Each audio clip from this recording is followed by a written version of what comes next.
Nitro, West Virginia. This is Unreasonable Doubt. It's a podcast about West Virginia University basketball, and we're here. The talking is over. Well, I mean, I shouldn't say that. Like, the talking will continue. But we'll be talking about games that count in less than 4 days from this recording. First game in the Darren DeVries era at WVU. And there's a different energy with a new coach. With love and respect to Josh Eilert, it did not have that new coach feeling last season, interim coach Josh Eilert. And I'll always respect Coach Eilert and the situation he was put in, given those circumstances. I don't want to get into that. This is a new era. And the last two new eras, the first season, was very exciting. Gail Catlett gone. That one guy was here for a couple of weeks, didn't win and didn't lose. And then John Beeline. And you saw from the jump, and he had a bunch of freshmen starting from scratch. That team had a losing record. But it's definitely a style change from Gail Catlett, and it was a fun watch. Even though they struggled, that was fun. And Bob Huggins coming back to his home state, so fun. It was that first season, that's probably the most excited I've been. But this is close. And you know what? With all the newness, I don't usually do predictions until after a couple of games into the season, get my bearings. Why not just do it now? And so you got to start with what we've seen from the team in the preseason. They're undefeated in Italy. They didn't lose. They had a public scrimmage, a public exhibition. They won that. And then multiple reports and indications are that WVU had their secret scrimmage recently. Undisclosed location, undisclosed day. I'm not going to say who the opponent was. Let's say that school's name rhymes with Snake Sorest. Okay? And I'm not saying who it is. But that's my only hint. And that school, that team, predicted to be really good. Top tier in their conference. And so there's no red flags in their performance in the preseason, in games. Secret, foreign, public, that didn't count, but they absolutely happened. You look at the roster, this team has a Wooden Award watch list guy, Tucker DeVries. You've got defensive hawks in Toby Okani, Sincere Harris. Veteran guards who have played in the Big 12, Javon Small, Joe Yusufu, another veteran guard in Jaden Stone. Exciting freshmen that can contribute to various degrees this season in Jonathan Powell, KJ Tenner. And you have the two bigs. You got Amani Hansberry, who's going to be the starter, undersized 5, that will stretch the floor, very good hands, can finish around the rim. And then you got Ed Andre 3000, capable backup. And so I don't know if there's going to be a 10-man rotation. I think we'll see those 10 guys in some capacity throughout the season, and most likely the regular rotation is going to be 8 or 9. And I think the X factor is Amani Hansberry. In that public scrimmage, the offense looked the best when him, Javon, and Tucker were on the floor. And I think how well he contributes this season, Hansberry, will have a big effect on what the ceiling is for this team. I think Coach DeVries has put a really good I think Coach DeVries has put together a really good team in year one. Here's the issue. They're in the Big 12. We're going to get into the schedule here in a minute. The travel adjustment for almost everybody. I mean, it's night and day compared to the Missouri Valley Conference. traveling in this league. Those are headwinds. And so both can be true. It can be a really good team, and they have to deal with this schedule and parts of the schedule are just brutal. And so for any team, it's going to make wins tough to come by. So that's the team. Now, before we get to predictions, I want to actually dig into some questions that were asked in the Smoking Musket Discord. If you haven't joined the Discord, I highly recommend that you get in there, join fellow WVU fans, football, basketball, all the sports, other stuff. Go to smokingmusket.com, look for the Discord link, or just find the link for Discord in the show notes of this episode. There's so much newness to this season, so many questions going in. And I think one question, the first question from Dr. Feelgood24 is a question that's kind of floating under the radar. Dr. Feelgood24 asks, how will this brand new season affect LeBron's legacy? And nobody's talking about that. And everything ties to LeBron. And the link to LeBron's legacy on this team is Sincere Harris. From Akron, Ohio, went to LeBron's high school. And if Sincere breaks out this season, and I think he's going to be a fan favorite, if he breaks out, expect someone to ask LeBron about it during the season, and expect LeBron to answer in a way where he takes credit for Sincere Harris's success and thus adding to LeBron's legacy. So I think that's the effect. Slaw asks, who plays the best on-ball defense? And this isn't a cop-out to say that everybody's going to be really good at off-ball defense, because I think this different style of defense that Coach DeVries brings versus the Bob Huggins style, it definitely leans more on help defense. And I think we'll find this group will be better as a whole with help defense and off-ball defense compared to the last few seasons that we've watched. But if I had to pick one, I think it's going to be Toby Okane. I mean, he's our swing guy. He's 6'7", long wingspan. He's great on ball, but his length is going to be a problem when he's helping, when he's off the ball. Not so much like a free safety, but I think he's definitely going to be in passing lanes, be able to move over and help.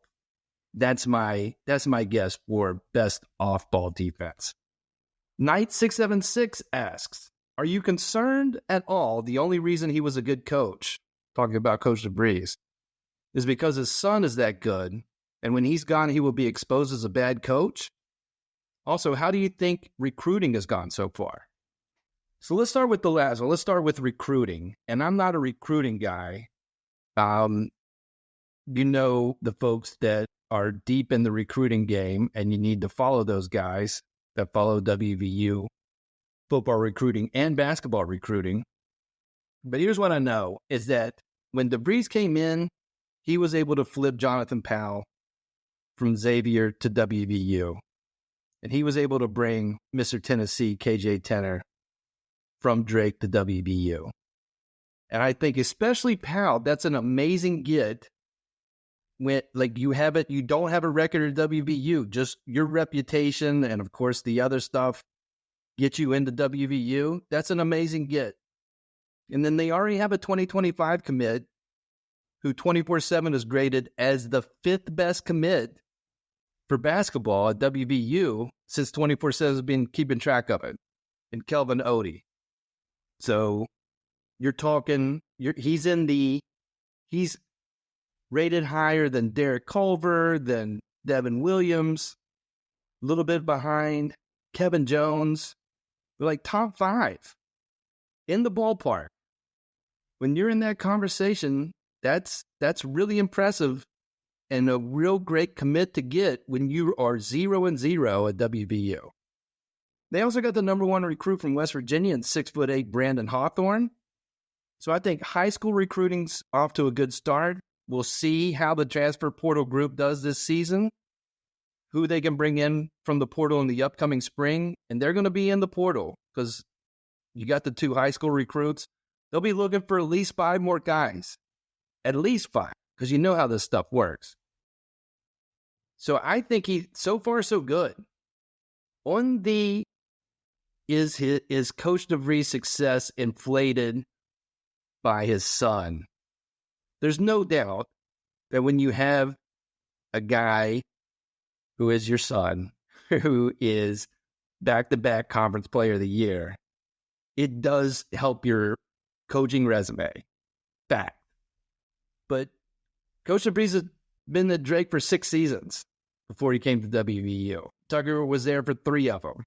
So there's 3 seasons that he didn't have Tucker. And you can see all 3 of those seasons prior to Tucker with 20-plus win seasons. And he kind of built it up to a 26-5 record in an NCAA tournament bid the season before Tucker showed up. So it was progressing, and even year 1, it's not like they won the conference in year 1, but got the 20 wins. And so he was a good coach prior to Tucker, and he did it at a school. I can't stress this enough. Drake is not a basketball school. This is not a rich pedigree basketball school. This isn't Indiana State. Drake has been doing basketball since 1906. And Drake's been to the NCAA tournament 7 times. So by my math, that's over 100 years of playing basketball. They've done it 7 times. That's not a great success rate. And Coach DeVries is responsible for 1 of those 7 Drake appearances in the NCAA tournament without Tucker DeVries, and 2 with him. So his success definitely not tied to Tucker, I think.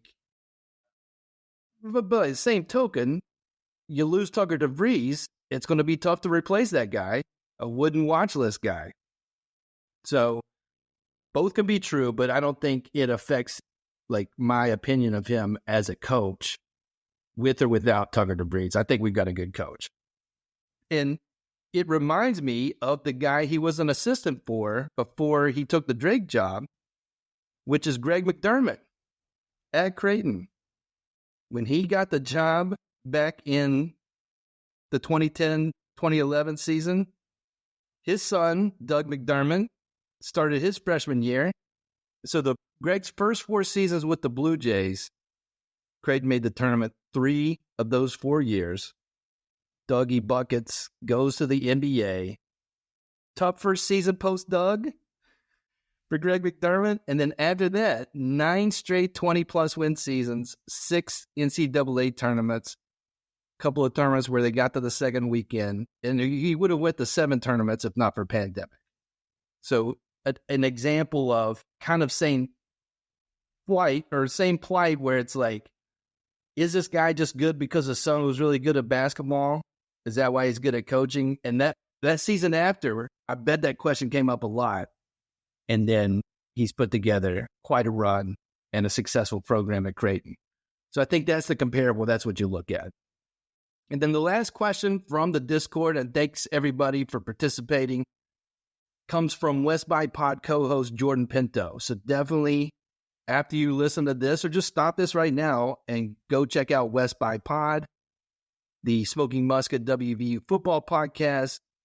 Joel, Jordan, they cover WVU football, and this is a wild time to be covering WVU football on a podcast.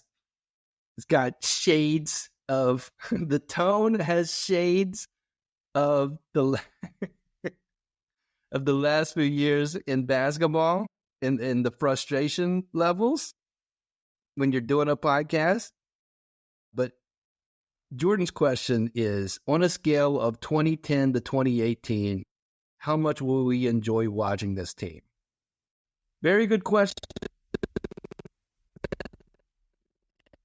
I go to 2015, which was the first year of Press Virginia. I mean, Coach DeVries is going to have definitely a new style, but it's going to have hints of the last 2 coaches. It's going to have a hint of Beeline on offense, where you're seeing the more continuity with the more passing and less dribbling, focus on shooting threes, high basketball IQ stuff.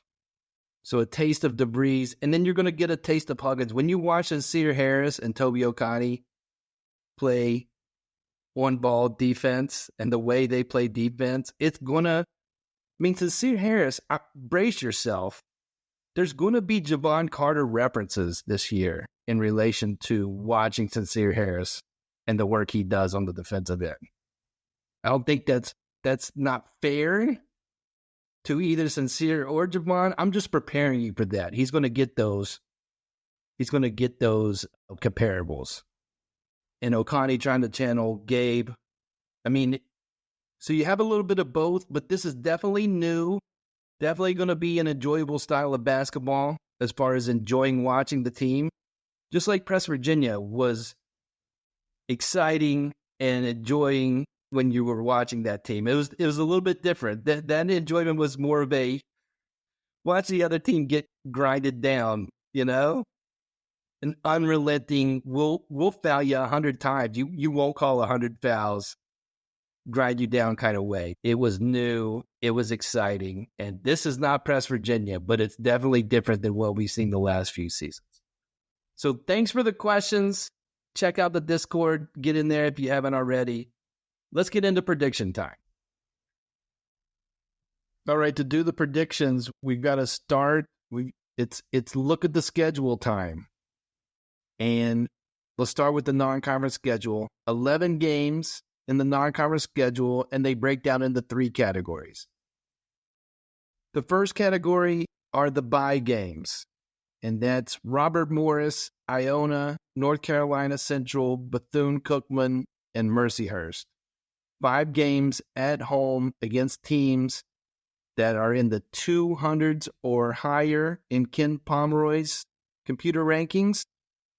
Now, Bethune-Cookman, they got some first-place votes in the SWAC preseason poll. Iona and North Carolina Central are picked near the top of their respective conferences. West Virginia lost 2 bye games last season. They lost to Monmouth. They lost to Radford. Those stung a bunch and gave us an impression of what the season had in store for us. Not to say that there will be 0 nervous moments in these games, but I would be shocked if this team drops a bye game this season. So I'm predicting 5-0 in the bye games. So let's move on to the 3 non-bye games in the non-conference schedule. That's going to Pitt and home games versus UMass and Georgetown. UMass lost 3 starters to the portal. Georgetown is year 2 of Ed Cooley. And Pitt brings back 3 starters. They bring back those tall twins. They add some good transfers. How many can WVU win out of these 3 games? I think they can at least get 1 at home. And optimistically, I'm going to say 2. So being optimistic, that's 2-1 in those games, and that gets you 7-1. 7 wins, 1 loss overall in the non-conference schedule. The last non-conference category is the bad boy mowers battle for Atlantis in the Bahamas. And every game is going to be difficult in the Bahamas. You start with Gonzaga, who West Virginia is over. Not a rich history for WVU against Gonzaga. And then you play either preseason top 25 Indiana or Louisville with year 1 Pat Kelsey in the second game. And then the third game is going to be either current Big 12 foe Arizona, former Big 12 foe Oklahoma, former Big East foe Providence, or Davidson. And when Mike Kazaza was on the podcast last week, listen to that episode if you haven't already, he went under 1.5 wins for WVU in the Bahamas. And I think there's a path for 2 wins, depending on who they draw in the second and third game. I am not predicting West Virginia beating Gonzaga. But so there's a path for 2. I'll go with 1 win in the Bahamas. So my prediction for the non-conference schedule is 8 wins and 3 losses going into the 20-game Big 12 schedule that comes at you fast. And so there's 3 tiers of the Big 12 schedule.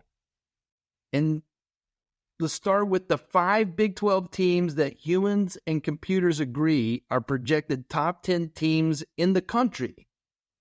5. There's a top 10. Half of them are in one conference. That's the conference that West Virginia belongs to. Houston, Kansas, Iowa State, Arizona, and Baylor. And West Virginia has 6 games against these teams, 3 home, 3 away. And 4 of these games are in West Virginia's first 6 Big 12 games of the season. Brutal start for a first-year head coach and a whole new roster. So the question is, can West Virginia get a win out of these 6 games? Can you sneak a home win? Last year, as bad as that team was, there was the Pat Summitt game against Kansas. That team snuck a win against a top team in the conference.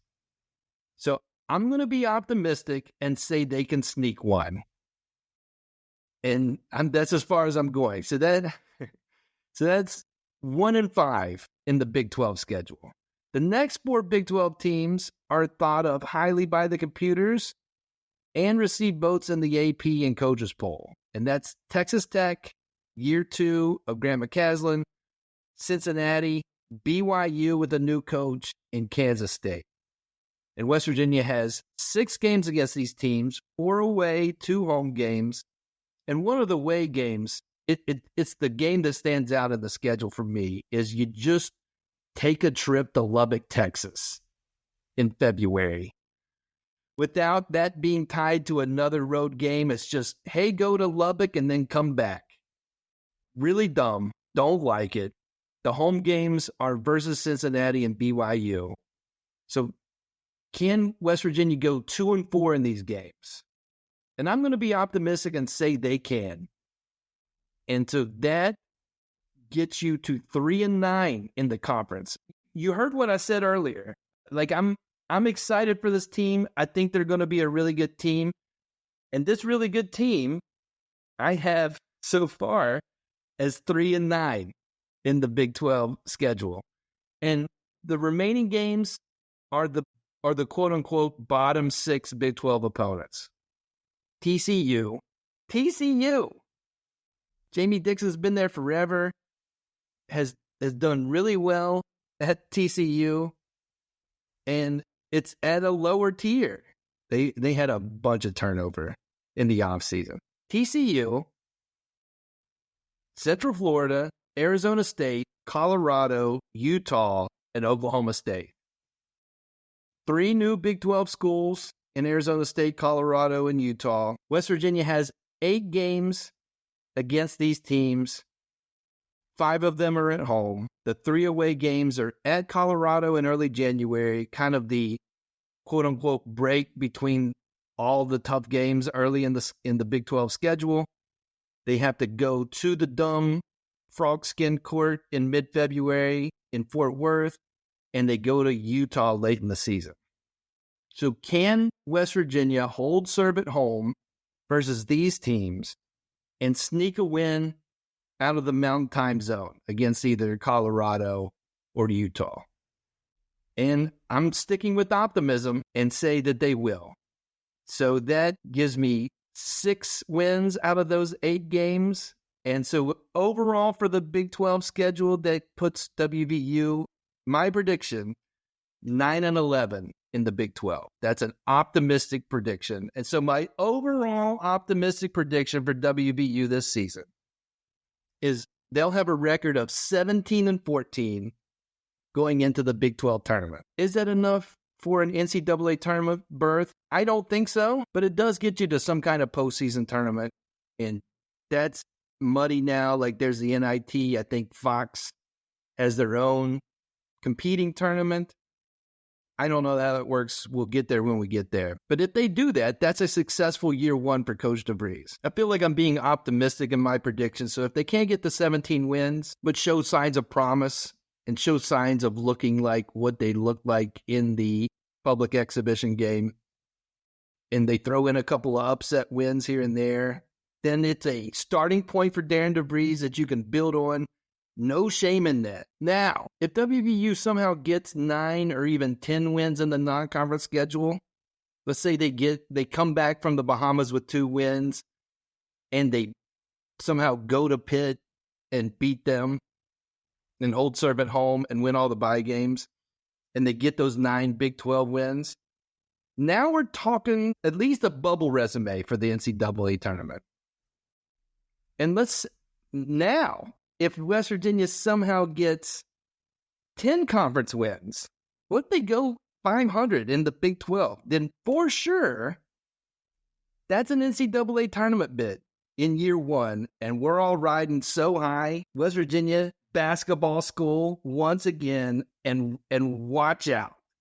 I led with what I think is going to happen. If it doesn't meet that, I'm not bummed out because it's year 1. I believe in that there's a year 1 and an adjustment period, and you see signs of what the future can hold. And then I gave you the third one, which there are people that follow college basketball, more than one, who would not be shocked if WVU hits the ground running in year 1. And you could make that argument. Like, if Tucker DeVries is an NBA guy, then you've got a chance to be a tournament team because you got an NBA guy. Like, I don't think that's a stretch. Listen, the Karmic argument is last season was an absolute low point. And I'm not going to break all the bad breaks down that happened in a 10-month span. But if you believe in the words of head coach Neil Brown on the football side, that these things even out, the brothers and sisters, if things are going to even out in one season, that means we're in for an awesome season. I would love the Karmic route. And you would too. Unreasonable Doubt is under the Smoking Musket umbrella. Go to smokingmusket.com. Read the articles about WVU sports. Listen to West by Pod, another podcast under the Smoking Musket umbrella about football. Joel and Jordan do a great job there. Join the Smoking Musket Discord. Follow Smoking Musket on social media. Do all that stuff and join me underneath the Smoking Musket umbrella. So the next game for WVU is their first game that counts, the first game of the Darren DeVries era, Monday, November 4th, at the Coliseum, 7 p.m., ESPN+. West Virginia plays the Robert Morris Colonials. Robert Morris is coming off of a 10-win season. They've had 4 straight losing seasons. They've struggled since they moved from the Northeast Conference to the Horizon League. They're picked 9th in the preseason Horizon coaches poll. Lots of roster turnover. But the coach has been there a long time. No real statistical trends that I can see that stand out as something to watch for, is like they have a strength that WVU has a weakness in. I think it's a good opponent to start with. I'm predicting a win. I'm going out on a limb and saying WVU is going to win their first game of the season. And we'll talk about it after the game on Monday night. That's it for this episode. I mean, you'll talk about it, and then I'll talk about it on the microphone. You can listen to it if you'd like to. That's it for this episode of Unreasonable Doubt. Listen on all the platforms, or just pick one. Apple Podcasts, Overcast Podcast, Amazon Podcast, YouTube. Until next time, I'm Josh with WVU for the 2024-2025 season. They have 0 wins and they have 0 losses.